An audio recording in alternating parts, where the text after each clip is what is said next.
Okay, so it's $1,000 horse, right? And this is a fast horse, Uh-huh. and the average price of a racehorse in America is $75,000. So it's more expensive here. People want racehorses here. I see And arbitrage opportunity. exactly. So my whole idea is you go down to Guyana, you find these farmers, right? And yo guys, what is up? And welcome back to the Teen Finance Podcast. Today I'm joined by Sam as usual. Dude, I'm so hyped to be talking here and not at Mata UN for once. In front of a group of 16-year-olds. Entire weekend spent straight up. I was just dying on a hill for the blockchain. I was on like an economics and finance committee, and we had to like figure out how we wanted to use like big data to like, end poverty and stuff like that. So yeah, no, it was basically like it was like a 2v40 basically, and I defended the blockchain, and we ended up implementing it in the final resolution. So Wow, I was successful in that. It was pretty cool. Maseo, I know your weekend was fun. You just were like sick doing homework. Oh yeah, I've just been on my deathbed for the past week. Hey, and then we're gonna have fun right now, though. Now I'm gonna have the best day ever. And once I got off my deathbed, I got to do homework. So much homework. All day. A week worth of schoolwork and homework all into my weekend. You need Sam's A+ study habits. Dude, I do. Dude, we're just like listening to that. All right. Yeah, I was sitting there all day on the just thinking about caffeine. Just staying up all night. All right. We have to start by I just came off of like a weekend of debating, and I don't feel like I've gotten all the gas out of the tank. So I think we started off with talking about Elon Musk's hostile takeover of Twitter. So I guess this is like basically old news now. This kind of happened like about a week ago. But still relevant enough, and I want to talk about it. I want to get your opinions on it. So for those who don't know, the deal that had been in talks for, I don't know, maybe the past half a year, it closed. So Elon Musk bought Twitter for, I don't know, what was it, like 50 billion, a lot of money. It was like 44 billion or something. Yeah. Something like, yeah, his $44 billion deal to take over the company. And he takes control of the company. He posts a couple memes, like he posts let that sink in meme. It's like him walking into Twitter holding a sink.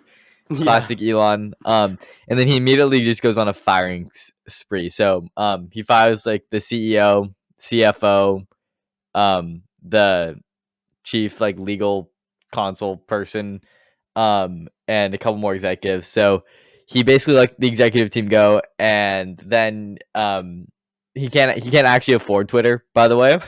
Like, bro had to dump so much Tesla stock to be able to buy Twitter. And now he's like, all right, now there's like pressure to make Twitter profitable. So then he starts revealing Twitter Blue, where if you want a blue check mark, you're gonna pay. It was originally $20 a month. Now it's $8 a month. Yeah. And it's a whole Twitter right now is just like pretty divided on this. So what are your opinions on Elon's hostile takeover? I think it was like it seems more like it started as a joke, and then I think he might have gotten legally binded into it. Kinda. Because I think he purchased the whole company at $420.69 per share. Before split? No. It's like $54.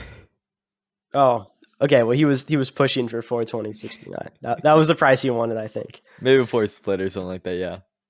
Maybe. So, yeah, Brody, like, he was like kind of joking, kind of not joking, and then he was like not joking, and then he tried to back out, but then he was like too late to back out. So now, he doubled down basically, and he owns it. He's like doing his whole free speech rant. I don't know. I feel like a lot of people have tried that, right? Because let's see, Kanye tried that. Kanye got banned on Twitter for his anti-Semitic stuff, and now Elon is like, Elon's gonna bring him back.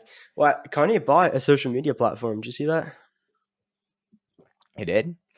Yeah, he bought some social media platform to make a free speech.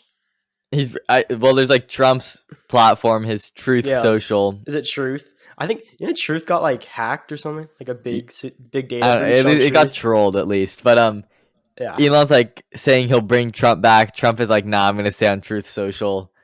I don't know. Still, the Twitter. I'm not here. So one of the points he made was that in order to verify people, so people don't get like scammed and stuff, you're gonna have to pay $8 a month for your blue check mark. I don't see how this is any more secure because now instead of going through like the vetting process, like you pay $8, you get a blue check mark. I think I'm not even 100% sure how it's gonna work. But now like anyone can impersonate people, and it's funny. People are like making their name like Elon or something on Twitter, and then like making a joke saying they're Elon Musk, and they just get banned like instantly. So Yeah, so much for free speech. I never even but thought about that. yeah.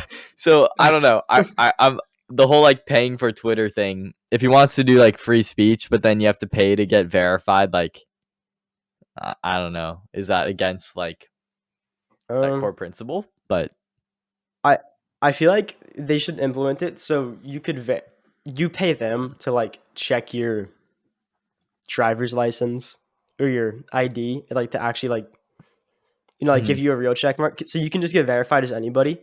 I thought you had to like be that person.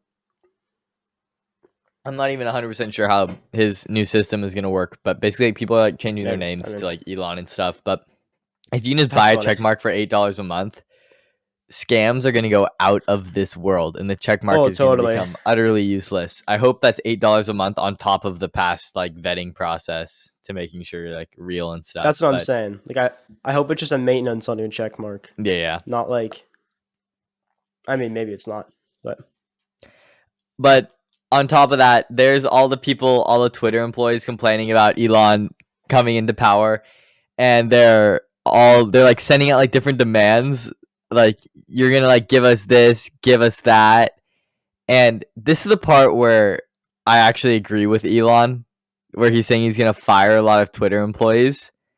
yeah. Hear me out. All these employees who work at Twitter, I think they're like a lot of tech employees are out of touch. They make like they're if they're not getting their $200,000 salary with benefits for sitting around and writing one line of code every day. Like I think Elon made a good point that like people who aren't like, I think all big tech companies overhire. Like half the people there like literally do nothing all day. So I think that's a good point. Like if you're a good engineer, like you're gonna have value to get kept. Otherwise, like I don't know. I think you don't get to just like sit around and do nothing and get a full salary and benefits. Like I don't know. A lot of software engineers are out of touch. They go on to like those blind website forums where you can like ask questions, and they're like, I'm only making $160,000 a year plus salary and benefits, but all my friends are making $250,000 a year. I feel like I'm falling behind. Am I worthless? Should I just quit? It's like it's just it's bad, dude. It's really bad. They're on Quora asking questions about I forgot what it's called. There's like an anonymous one where like all the tech employees go to like share salary info, but at one point it's just like it's bad how out of touch they sound. They all need like a little bit of a wake up call, and I think it's gonna serve as that. Also, Meta or Facebook, since their stock crash, they're laying off a ton of people starting this week too. So the purge has begun. I don't know about the CS major anymore, man. I was kind of like thinking that because I actually found it interesting, but oh my gosh, literally so many people go into it just because they hear like big salaries, and that has totally oversaturated the market. So I'm gonna go listen to the episode we did on underrated college majors for the future, and then I'll know. Go rethink. Yeah, exactly. Maybe do a little lawyer. I'll become a startup lawyer. Easy clap. A startup lawyer. Become a psychologist lawyer. I'm gonna psychoanalyze you and say I'm gonna pierce into your brain. Do you have any other thoughts on this? Just like I don't know. Do you think it's like justified what he's doing? His actions. The CEO is there for like less than a year and he's out, but he got a massive payout, dude. I was about to say. Dude, all of the executives for their severance, they got like millions. Like I think the CEO got like $40 million, so I don't feel that bad. I don't feel bad at all. You can't feel bad at all. He got $40 million. He's set for like a little bit of work. All right, sorry. I feel like it's kind of it was kind of justified. Like, I mean, he bought the company, right? So like, why Yeah, he can't did. he He bought the determine the company. staff? He should be able to do whatever he wants to it, since it's his.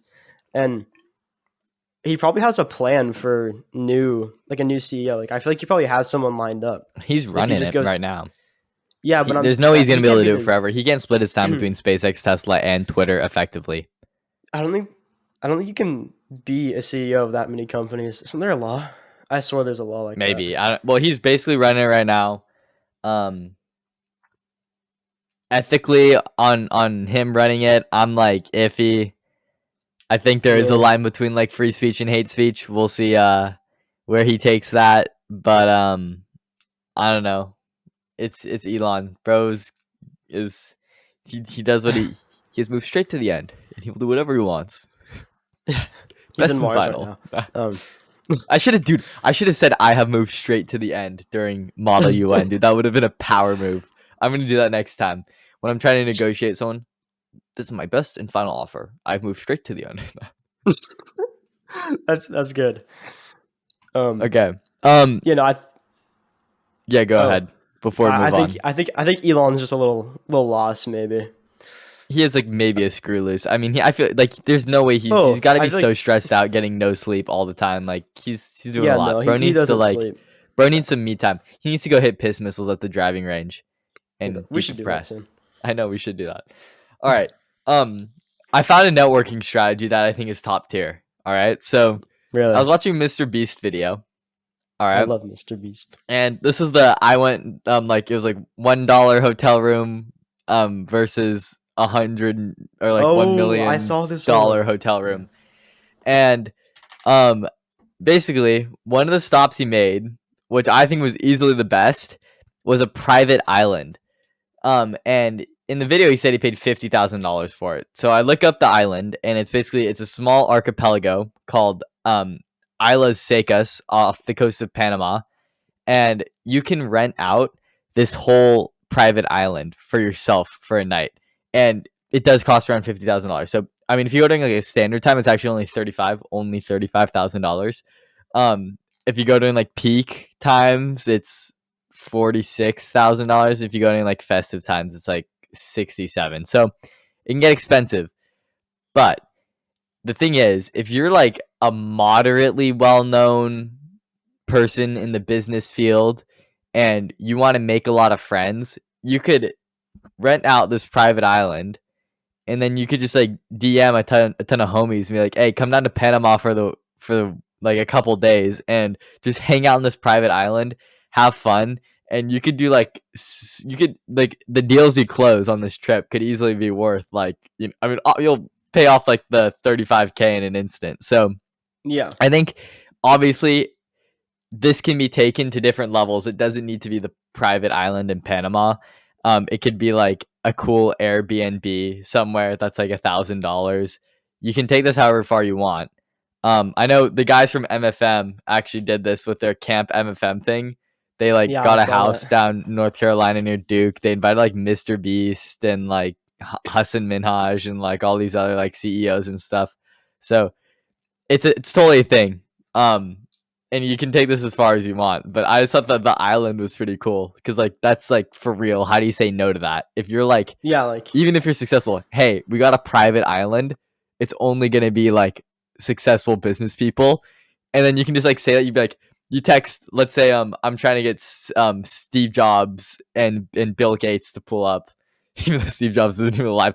I text Steve Jobs, hey yo Steve, Bill Gates is coming to this trip on a private island. You want to come? And then I text Bill and I say, "Yo, Steve is coming to this trip on a private island," and they both end up coming. It's like that's how you do the guest list. have You can get a you ton of seen that famous Ryan people pull up. Strahan video of him inviting 100 celebrities to his birthday? So you have to be like someone well known. You have to be like, well, no, you get your homies to respond first. But like, Yeah, hey, Ryan was like, "Come to my birthday party. Come to my private island that I rented out." Is like a different thing. That's where you get that like that's wow true. factor. You know. So Yeah, I don't know. You can't be and like like irrelevant, but like yeah, and like the $40,000. How many people can you put on the island? Does it say? Is there like a? It's I probably think a you can lot, put a right? lot. You can definitely put there. I think like the staffing numbers, Mr. B said there's like 100 people or something like that. It was a lot. I think you'd easily bring like 100 guests. That you'd If want you to keep could bring like somewhat 100 small. guests, if you could bring that many people for 30 grand, you know. You could even split it. No, No, you can't don't say you're split gonna it. split. You have to say you have No, to no. like If your it's flight is paid for. well, if you're Flying going people with your out would, friends, if or you're going with like business friends, maybe you could yeah. split it. But like, yeah, I mean, it's not bad though to accommodate that many people. I thought it was gonna There's be a lot more. going on too. For Yeah, I did compared to too. what he said was the 100 or the $1 million hotel. Oh, that was lame. That one was so bad. It was like a mansion with a couple Lambos. It was not that That cool. was This is lame. 100% when there's. I mean that obviously didn't cost $1 million, but I don't know. I think the $50,000 private island's like actually maybe worth it. No, I think there's value there. We should go. We should go. I feel like it's a teen. Yeah, like you said earlier, it's a teen finance business expense. So if we go, That's it's what I for the was. pod, Yeah. so we can write it off. So because we Oh, this definitely have would. that much. We spend that much money. And, I mean, we make that much money to where we can write it off and like Oh, easily. yeah, It's like, we make a lot of money. well, that'll be Before. after like the 4 of the G wagons and Yeah, the boat and the boat the new and Ferrari, then our studio, two. Yeah, the Skyrise studio. at the top of the Burj Khalifa and the multiple locations. Yeah. All right, No, that's fine. Yeah. Raleigh sent me a TikTok, and it looks pretty cool. Maseo, do you like watching movies? Yeah. Do you like eating food? Yeah, I do. All right. So this place called Taste Film. They're a restaurant where you watch a movie and you eat whatever is on screen. So, like right now, I think what they're showing, they're just showing The Wolf of Wall Street. All right. So, Okay. you're basically watching The Wolf of Wall Street, and then whatever. This is in like Europe, by the way. Their location is in London. So you're watching The Wolf of Wall Street. Whatever they're eating on screen, you're eating too. So, I mean, you're not gonna like snorting a line of cocaine when they're snorting a line of cocaine, but Oh, what's the point? I know, but it'd be pretty. I think it'd be pretty cool. It's a pretty cool idea. I think it'd be a fun experience. They seem to be like selling out and stuff. Other movies, there's like American Psycho. So I don't know if you're like eating like blood and stuff. I know I'm guessing they just like give you like red wine or something like that. But they try to make it as authentic as possible. So it's about like $75 or 75 pounds, euros, whatever your currency is per person. But that's like a multi-course. Like you're eating like multiple different courses. So I think it's a good idea. I would like go if that thing happens. And you could totally run this as like you don't need to like buy the restaurant. You're literally like setting up a projector and like slightly rearranging an existing restaurant, and then it's like asking them to make special food for that event. So you don't need to like actually buy a place. So that's like the business end of it, but Oh, so are they going around to restaurants and doing that? that's what it Or looks like. are they stationary? Or No. no. So, Well, that's cool. That's like really easy like to branch out too. because let me see. Like, yeah. Or actually, so I think they have like some partners that they work with more. But it's like different restaurants around London. It's not the same one, and they don't own it. So, I don't know. I It would seems go. fun though. Yeah, I would go. I- If it was here, I would spend the $80. it'd be like a killer date, dude. Oh, that would be so nice. Because it's That'd like be a good date, movie, yeah. but you're not expected to be like silent the entire time. Actually, I don't know. Would it be a killer date or not? It'd be an experience. Because you're like, I don't know. Then 'cause you you're have like, to, like, you're watching a movie which is supposed to be like a bad date, right? no, But it's then bad, you're yeah. eating food, which is also supposed to be a bad date. But it also seems like a really interesting date. I don't know. Interesting. I'll fly to London and Scope it. figure it out. Yeah, It's a business expense. I'll go peek through the window. Just use the. I'll Teen go Finance try. credit card. I'll try it by myself, and I'll put it on the Teen Finance Platinum Amex. I'll go by myself, and then I'll think about it. Take Like, me wow, with can you, I, bro. I'll be can, your no, date. Oh, even better. We could just put it on the that had to go on the black card. I don't know. Yeah, no, The- they might have like a line. It might be sold out, but we just dropped the black card and they let us in because we like We that. walk in, we slam it on. We just kind of accidentally fumble it onto the table. Oh, shoot! Did I drop my black Oh, card? my Dude, the black Amex card's actually black crazy. card. We need one of those. I need one No, of we those. do. Maybe that's my goal in life. So we've talked about tunnel vision on this podcast before and how important it is to achieving your goals. Do I make my goal to get an Amex black card, or is that too out of my control because it's invite only? Like I guess that's probably bad. When you're setting your goals, you probably want to like do stuff more in your control. I think that would come as like a repercussion of your success, right? That's true. So I want to maybe I made it when I get a black card, but I'll need to set goals that's along fair the to say. way that are like tangible to get me to that spot. Yeah. You know what I saw on TikTok was this company that you send them your like lame debit cards and plastic credit cards, and they take the chip and the film and they put it onto a metal card. I've seen like those. like a nice metal card. And I think it's not even that expensive, right? It's not crazy. It's like- like it's like $80 or Oh, that's $100. crazy. That's crazy. I mean, A piece of Yeah. metal, dude. You can get metal blanks for those cards for like nothing. That means That's true. that makes that this business is making a lot of money. Maybe you start a competitor to it. yeah, and they just laser engrave it and then just send it back to you. Well, yeah, I guess then you need like a CNC machine or whatever it's called. Yeah. Or I laser know, engraver, Like it's the different. big one on TikTok like does actual like designs. Like you tell them your ideas and they'll draw it for you and stuff. Make you like a custom card.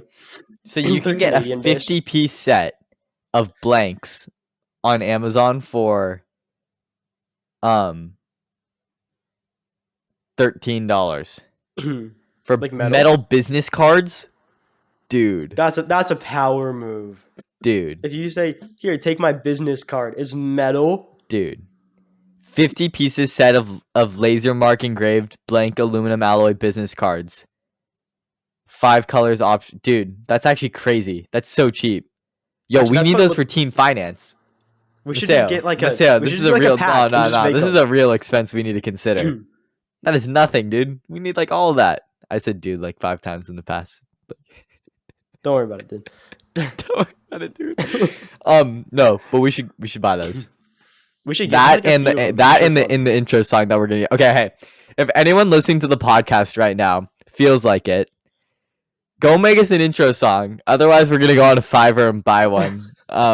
We need an intro song because right now, like, there isn't one. So if anyone feels like making it, go for it and send it to us. But otherwise, hopefully, we'll have one soon enough. We should just pay a guy on Fiverr to do it. What We if we should, got multiple different ones and then we let the audience pick the best one? Maybe we get like 2 or Pretty cool. 3. What if we make a whole episode out of it? You know, We could.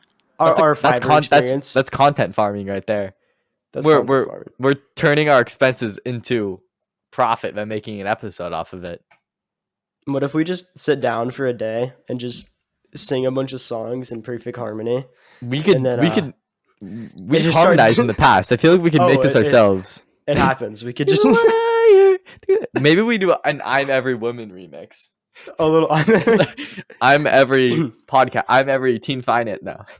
All right. For people who can't see you, do you want to explain that joke? Huh? I feel Oh like yeah. it might sound a little weird. Nah. I'm every woman. We got our shirts from where was it?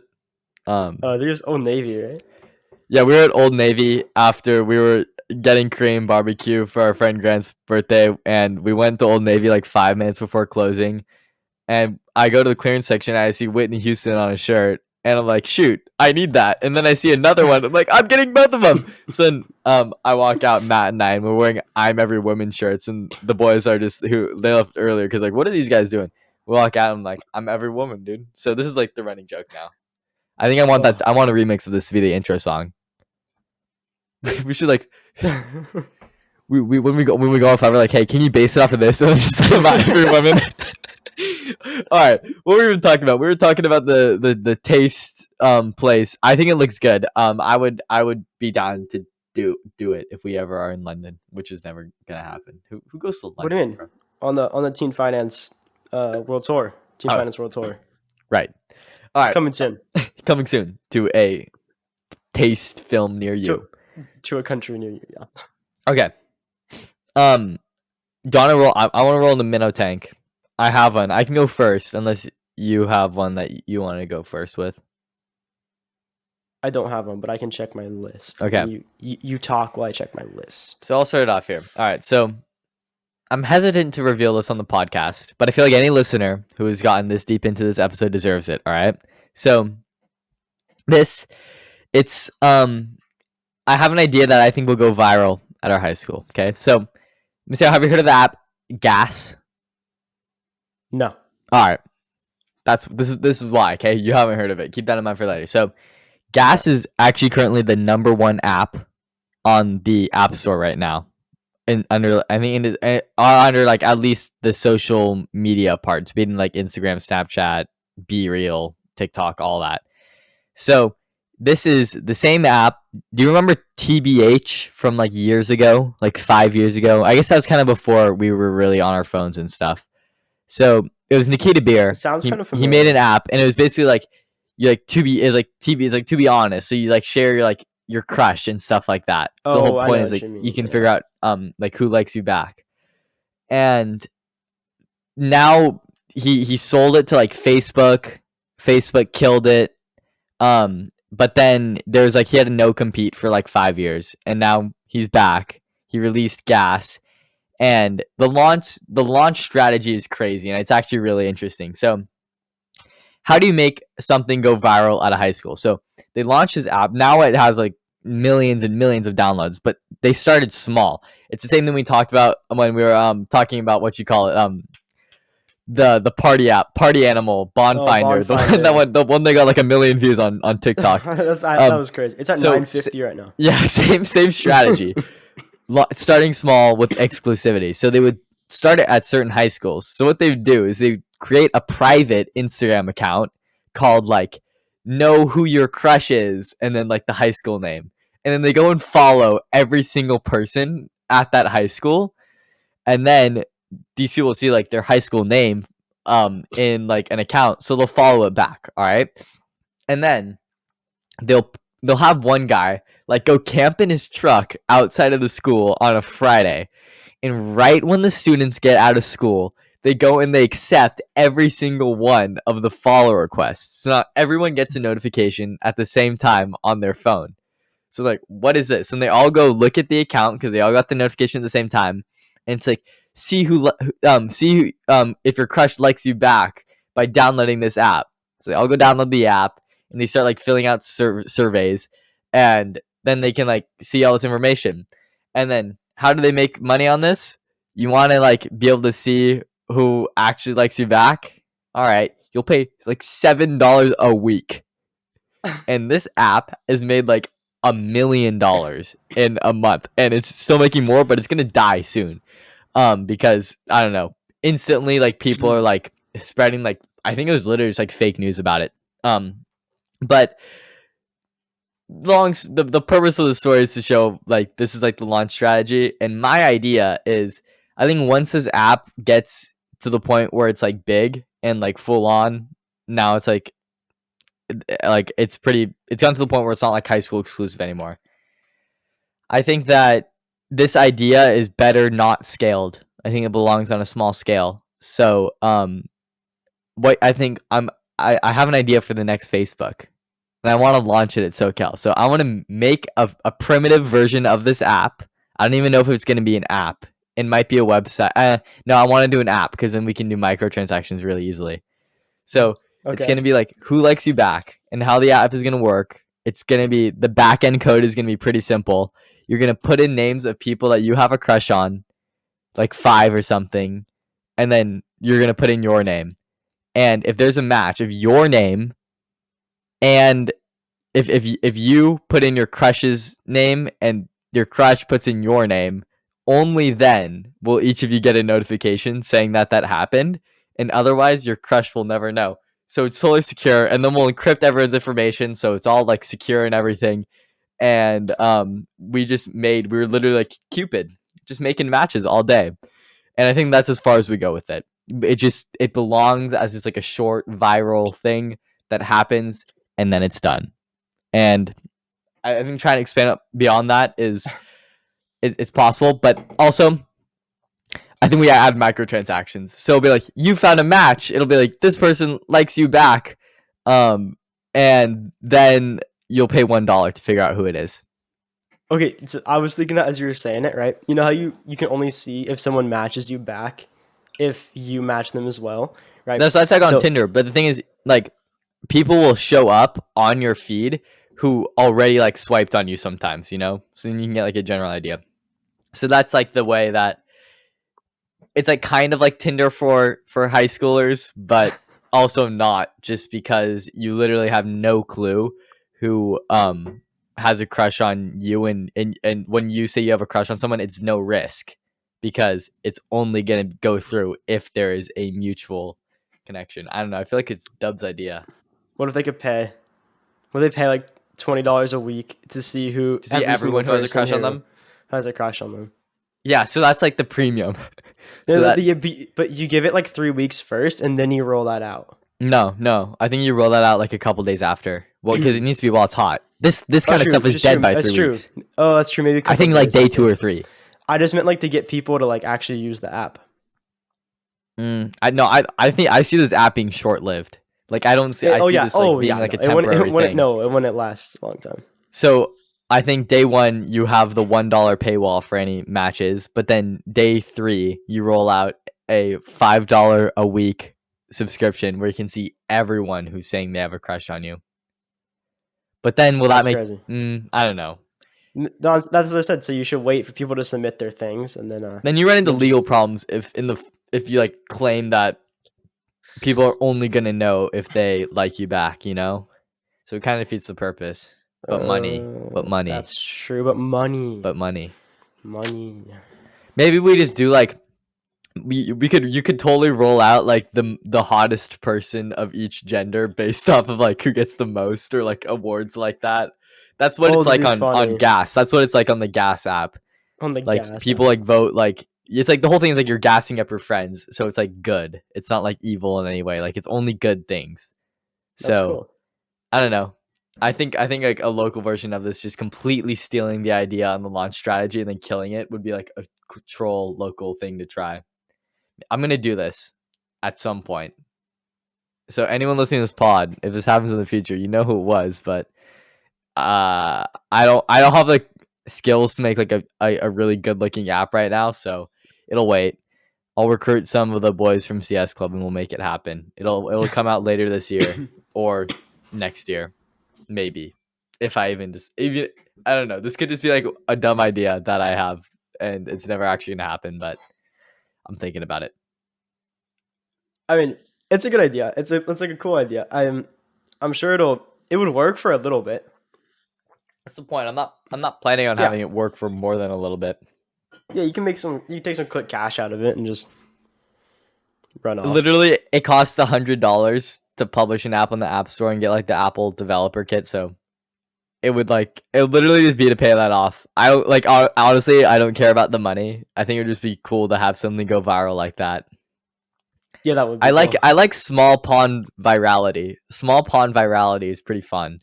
That's what happens with all like the videos that I make for the school, and it's kind of the same idea. Everyone needs some small pond syndrome in their life, and if you don't have it, like, get on that, man. Just a little bit of it. when this podcast just absolutely blows up, then no, we're blown up. Here. Sorry, we're ocean over here. We're ocean. All right, do you have any ideas? Any? Yeah, I do. Okay. So, I kind of came up with this as I was walking to record the podcast today. Okay. And respect. So let me preface this a little bit. So my uncle, he lives in Guyana. It's a country in South America. It's right next to like Venezuela. So we need to go there at some point. We should go on the boys trip to Guyana and like have your uncle host us. Sure, he has space. It'd be fun. Yeah, let's do it. Yeah, but what he does, he has like a farm. Every single person there has a farm. Mm-hmm. But he has a farm and he breeds racehorses. Can we bet on them? Yeah, you can. Can we, dude? We should go there and gamble. What's the age? I don't think they care. I'm about to gamble. So I'm scheming already, man. Yeah, he's out of horses right now. He just sold his super fast racehorse. I guess it won like the Guyana national tournament or something. Okay. It's fast though. Racing is a big thing there, and he sold it for I think like 200,000 Guyanese dollars. But it's Uh, Guyanese dollars, not US. I don't know the exchange rate. It's like 200,000 Guyanese to USD. It's pretty low, I think. 200,000. Oh, that's about 10 that's a grand. $1,000 horse. Oh, I put an extra zero. Yeah. Okay, so it's $1,000 horse, right? And this is a fast horse. Uh huh. And the average price of a racehorse in America is $75,000. So it's more expensive here. People want racehorses here. I see And arbitrage opportunity. exactly. So my whole idea is you go down to Guyana, you find these farmers, right? And you help them out. You pay them 2,000 for a horse. Average price 1,000. You pay them 2,000 because you're taking them away. You take these horses, you come to America, but you sell it for 50 grand, 70 grand, Dude, 80 grand. there has to be some crazy No, like no, livestock import laws surrounding that. I'm sure there is, but I'm sure you could figure it out because it could be so lucrative. I'm sure you can make so much money to the point where you could bribe border control. That's what I'm saying. So That's my big dog in the back seat. here we go. We need a submarine for this, right? So we need like a narco sub, but instead of taking cocaine, we're taking racehorses. And no, that's actually crazy arbitrage though. If the fastest horse on the block in Guyana is $1,000, that's actually, dude, And that's mad yeah, arbitrage. so that was my thought. I know there's going to be a lot of legal problems and repercussions with that, but a racehorse would be worth more here, is what I'm saying. Literally And one horse, and you've made like a year's salary. I guess yeah, you need like a team though. You need like a you team need of a team, yeah. like former Navy SEALs. You need like a submarine. It would be pretty troll though. But like I don't know, the border patrol, like in Guyana and like Suriname, I guess, which is like kind of in that water area, they do not care. Well, I'm talking with the U.S. border control. I think it's Yeah, no yeah, problem yeah, getting yeah. out of there. It's the problem of getting into the United States. Hmm. Hmm. What if we put on a boat, went diagonal, What if we straight to put it on a Florida? helicopter, and we like tie the horse with a little harness, and we fly it. We go up to like 40,000 feet, and we give the horse like an oxygen tank, and then we fly him in. That's the way to do it, dude. Okay. So I'm looking at a map here, right? So what if we just I'm looking at a map here. so what if we just go down, right? We go diagonally I'm pulling up across, Google Maps too. and we kind of just like catch ourselves. Like we can stop off in the Caribbean, and we just like come straight up into Florida, right? I feel you. And once we're in Florida, the horsies are free. They're Well, we in have to be Florida. careful because if we land in like the Everglades, then they're gonna get eaten by gators. Can't have our racehorses be getting eaten by gators. That's a $100 horse once it's a $100,000 horse once it's in the U.S. You're right. I think we go to Or Alabama. There's no way they care there. They're too distracted no, with their they cousins. don't. Okay, here's my other attack plan: is we go, um, Keep going. uh, Keep going. so.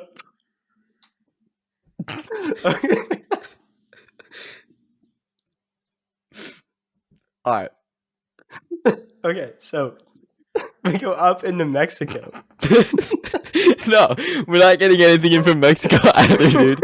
There's no way. It's the same level of difficulty. Or you want to like ride them through like the part where there's no wall? Yes.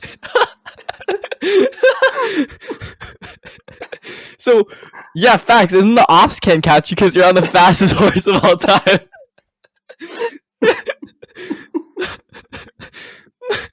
So you go through the part where there's no wall, and you're on the Yeah. fastest horse of all time. So if these ops try to catch you in their Ford Bronco, like you're a real Bronco, dude, so you can get out of there like easily, dude.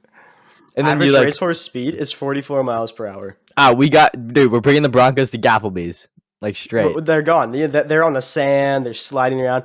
These ponies, they're ready to. This is what go. they're meant for. Is they're- racing through the desert. They are bred to be raced through the desert. I'm telling you, man, we're home free. What other like- arbitrage opportunities are? This is like the thing is fantastic. As fantastic as this idea is, it also relates to, like, the larger topic. I hope everyone knows what arbitrage is, or this is making no sense. It's basically the idea that, like, you buy one asset in a place where it is cheaper and sell it where it is higher. This is like a lot of people have gotten rich off of arbitrage. Like the richest, one of the richest families of all times, the Rothschilds, um, they did like arbitrage with some currency, I think, or maybe it was like bonds. But that's how they made like a lot of their money. You know, when you go and buy a video game off like CD keys or something, if you want to go like get Yeah. Rainbow Six Siege for like a couple dollars, or you want to go get a Windows key, if you want to go activate your Windows but you don't want to pay $100 something, don't tell Microsoft this, but like, yeah, dude, you just go to CD keys and you go get like it's like gray market, like basically in places like Africa, like, and where else, like India, and basically like, a lot of places in the southern hemisphere that aren't as developed and aren't like rich Western countries. Windows is not as expensive, so then you go and take those like keys and you go and sell them for like $10. Oh, is that how it works? Is that what Yeah, they do? that's why they're so I cheap. can't. Also, they steal thought that credit they, cards. That's the other way, but Do they? yeah, yeah. It's like dope though. That's like fire because it's like money. Because like yeah, it's like cheap Windows. But Mhm. oh, I kind of thought that they just bought like bulk, like they found like Windows keys on sale and they bought them in bulk. No, they buy them in. Like, That was my thought. in But other that makes more countries where sense. they're That's more cheaper. sustainable. Yeah, it's gray Yeah. market, which is like But like W. Because I feel like arbitrage with like my racehorse sense. I feel like it's like morally not that wrong though, because like you could be paying a lot more money to a country with a lesser amount of money. Like and I then could you're be just paying- enabling, and then what you're doing is you're bringing racehorses so you can enable gambling, which is also just like extremely morally correct because gambling is like everyone knows like gambling is really good. Yeah, you can win 3,000%, but you can only lose 100%. That is so true. That is the greatest quote I've ever heard. And also, when you gamble, do you know that like 90% of gamblers quit right before they strike it big? That's real, dude. I kid you not. In AP stats, my entire table, all we talk about is gambling and how much we love gambling. And whenever we have an opportunity, we bring it up. And Aston is just like, "What is going on?" You should bring up my point of I'm gonna talk about racehorses 3,000. tomorrow in stats. I'm gonna tell them about racehorse arbitrage because I think it's the new big thing. No, but seriously, Maseo, we need to go to Guyana and we need to go. I want to go see this horse. Is it like majestic? Like, does he get like majestic like white horses that go just like actually like haul? It's brown. It has a little diamond on his forehead. It's pretty Like Uzi? majestic. Yeah. A diamond on its forehead. It's like Vision. Vision. Lil Uzi Vert. Nah. I think his diamond got ripped off. Yeah, no, it did. It literally got like ripped off or fell out or something. Someone Thanos him. Someone stole it. Yeah, like someone Thanos. actually did. Yeah, I will take your diamond. I think he was crowd surfing. Someone. Yeah, he was crowd surfing. Someone just yoinked it. No, but then I think he got it back.